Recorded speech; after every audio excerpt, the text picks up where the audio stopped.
ఇక అంబటి రాంబాబు రిమాండ్ పై వాదనలైతే ముగిశాయి. ఇక ఎవరి వాదనలు వాళ్ళు జడ్జి ముందు వినిపించిన సందర్భాలైతే నెలకొన్నాయి.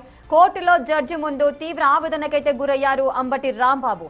ఇక నిన్న జరిగిన దాడికి సంబంధించి అలాగే సీఎం చంద్రబాబు పైన అనుచిత వ్యాఖ్యలు ఏవైతే చేశారో వాటికి సంబంధించి క్షమాపణ చెప్పాలంటూ కూడా ఆయన ఇంటిని ధ్వంసం చేయడము, కారు అద్దాలను ధ్వంసం చేయడం, ఈ పరిస్థితుల్లో ఆయన పైన కేసులు కూడా నమోదయ్యాయి. ఈ నేపథ్యంలోనే ఆయన కోర్టుకు తరలించడము, అదేవిధంగా ఆయన అరెస్ట్ చేసి కోర్టుకి తరలించిన నేపథ్యంలో జడ్జి ముందు తీవ్ర ఆవేదనకైతే అంబటి రాంబాబు గురయ్యారు అని చెబుతున్నారు. అదేవిధంగా ఆయన ఏ తప్పు చేయకపోయినా అన్యాయంగా అరెస్ట్ చేశారంటూ ఆయన చెబుతున్నారు. నాపై జరిగిన దాడి గురించి ఫిర్యాదు చేస్తే కూడా పోలీసులు పట్టించుకోలేదు అంటూ కూడా అంబటి చెబుతున్న పరిస్థితి నెలకొన్నాయి. ఇక తన వాదనను తను అయితే జడ్జి ముందు వినిపించడం అయితే జరిగింది. తనను వేధించారు అంటూ కూడా చెప్పుకొస్తున్నారు. మరి అంబటి రాంబాబు ఈ విధమైన వర్షన్ అయితే జడ్జి ముందు వినిపించిన సందర్భాలు అయితే నెలకొన్నాయి. ఇక కోర్టులో జడ్జి ముందు అయితే తీవ్ర ఆవేదనలకైతే లోనయ్యారు అంబటి రాంబాబు. మరి జడ్జి ఎటువంటి తీర్పునిస్తారు, అదేవిధంగా నల్లపాడు సిఐ వంశీధర్ సహా మరో 2 సిఐలు కూడా అక్కడికి వెళ్లడము, అదేవిధంగా ఆయనను శారీరకంగా ఇబ్బంది పెట్టారు అంటూ కూడా అంబటి రాంబాబు చెప్పుకొచ్చిన పరిస్థితులున్నాయి. ఇక ఈ విషయాన్ని గురించి కూడా మనం మాట్లాడుకోవాలి. అలాగే తప్పు చేయకపోయినా అన్యాయంగా అరెస్ట్ చేశారంటూ కూడా అంబటి రాంబాబు జడ్జి ముందు ఆవేదనైతే వ్యక్తం చేసిన పరిస్థితులున్నాయి. నాపై జరిగిన దాడి గురించి ఫిర్యాదు చేస్తే కూడా పోలీసులు పట్టించుకోలేదంటున్నారు. ఇక ఈ విధమైన వర్షన్ అయితే అంబటి రాంబాబు జడ్జి ముందు వినిపించిన సందర్భాలు నెలకొన్నాయి. ఇక జడ్జిలో ఆరోగ్య పరీక్షలు ముగిసిన అనంతరం జడ్జి ముందు హాజరుపరిచారు అంబటి రాంబాబును. తాను ఏదైతే ఏపీ సీఎం చంద్రబాబు పైన అనుచిత వ్యాఖ్యలు చేశారో ఆ వ్యాఖ్యలకు సంబంధించి ఎక్స్ప్లెనేషన్ కోసం అటు జడ్జి ముందుకు తీసుకెళ్లే పరిస్థితులు ఉన్నాయి. కానీ జడ్జి ముందు అంబటి రాంబాబు అయితే తీవ్ర ఆవేదన అయితే వెళ్ళగక్కారు. తనను అటు సిఐలు 2 వ్యక్తులు నన్ను ఇబ్బంది పెట్టారు, శారీరకంగా ఇబ్బంది పెట్టారు అంటూ కూడా ఎవరైతే ఇబ్బంది పెట్టారో వారి పేర్లను కూడా మెన్షన్ చేస్తున్న సందర్భాలు నెలకొన్నాయి. అలాగే తను ఏ తప్పు చేయకపోయినా నన్ను అన్యాయంగా అరెస్ట్ చేశారంటూ కూడా అంబటి రాంబాబు చెబుతున్నారు.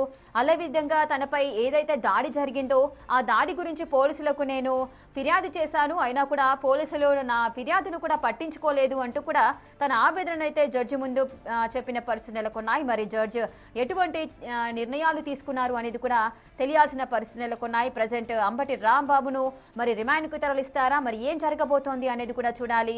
ఇక నన్ను వేధించారంటూ కూడా తను మాట్లాడుతున్న సందర్భాలు నెలకొన్నాయి. ముఖ్యంగా నల్లపాడు సిఐ వంశీధర్ 2 కూడా నన్ను ఇబ్బంది పెట్టారు శారీరకంగా అని చెబుతున్నారు. సో దీనికి సంబంధించిన పూర్తి అప్డేట్స్ మా ప్రతినిధి శివ అందిస్తారు. శివ, అక్కడ ఏం జరుగుతోంది? మరి అంబటి రాంబాబు జడ్జి ముందైతే తన ఆవేదన చెబుతున్నారు. నేను ఏ తప్పు చేయలేదు, నేను ఫిర్యాదు చేసినా కూడా పోలీసులు పట్టించుకోవట్లేదు, ముఖ్యంగా సిఐ కూడా నన్ను శారీరకంగా ఇబ్బంది పెట్టారంటున్నారు. సో ఎటువంటి వాదనలు వినిపించారు ఇంకా జడ్జి ముందు? రేఖ, మొత్తం మీద చూసుకుంటే మాజీ మంత్రి అంబటి రాంబాబు జడ్జి ముందు కూడా తీవ్ర స్థాయిలో కూడా ఫిర్యాదు చేసిన పరిస్థితి కనిపించింది. అయితే మాజీ మంత్రి అంబటి రాంబాబు న్యాయమూర్తికి సంబంధించి కూడా రిమాండ్ రిపోర్టుపై కూడా వాదనలు జరుగుతున్నాయి. అంబటి రాంబాబు చేసిన వ్యవహార శైలిపై పోలీసు తరపు న్యాయవాది వాదనలు ఇప్పిస్తే పొన్నవోలు సుధాకర్ రెడ్డి కూడా రిమాండ్ రిపోర్ట్ని రిజెక్ట్ చేయాలని చెప్పి కొన్ని కారణాలు చూపిన పరిస్థితి కనిపించింది. ఇక మరొక వైపు అంబటి రాంబాబు ఆయన వర్షాన్ని కూడా న్యాయమూర్తి దృష్టికి తీసుకొచ్చారు.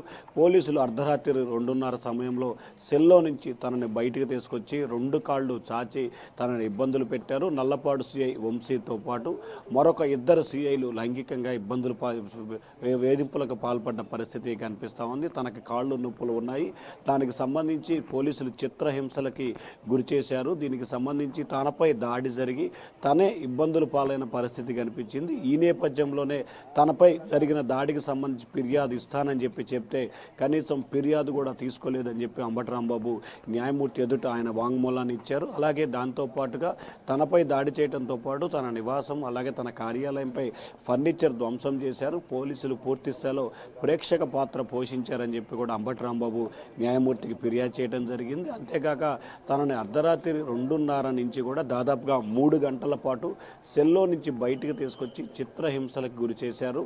తనపై కూడా దాడికి పాల్పడ్డంత ప్రయత్నం చేశారని చెప్పి అంబటి రాంబాబు న్యాయమూర్తికి చెప్పినట్టు తెలుస్తాం. ఉంది. అయితే అంబటి రాంబాబు చెప్పిన వాటన్నిటిని కూడా న్యాయమూర్తి స్టేట్మెంట్ రూపంలో రికార్డ్ చేసుకున్నట్టు తెలుస్తూ ఉంది.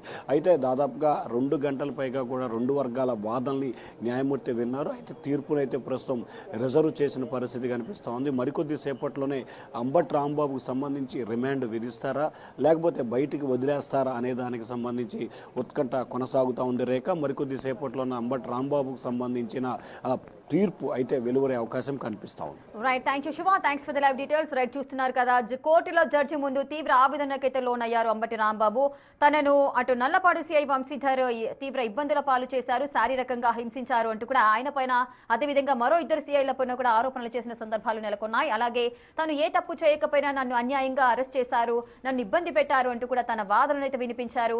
అటు సీఎం చంద్రబాబు పైన అనుచిత వ్యాఖ్యలు చేసిన నేపథ్యంలో ఆయన పైన కేసులు అయితే నమోదైన సందర్భాలలో అటు పోలీసులు అరెస్ట్ చేయడము, జడ్జి ముందు ప్రవేశపెట్టడం జరిగింది. మరి తీర్పు ఏ విధంగా వచ్చే అవకాశాలున్నాయి, అలాగే మరి రిమాండ్కు తరలిస్తారా, మరి ఏ విధంగా ఉండబోతోంది అనేది కూడా మరికొద్ది క్షణాల్లో తెలిసే అవకాశాలు కనిపిస్తున్నాయి.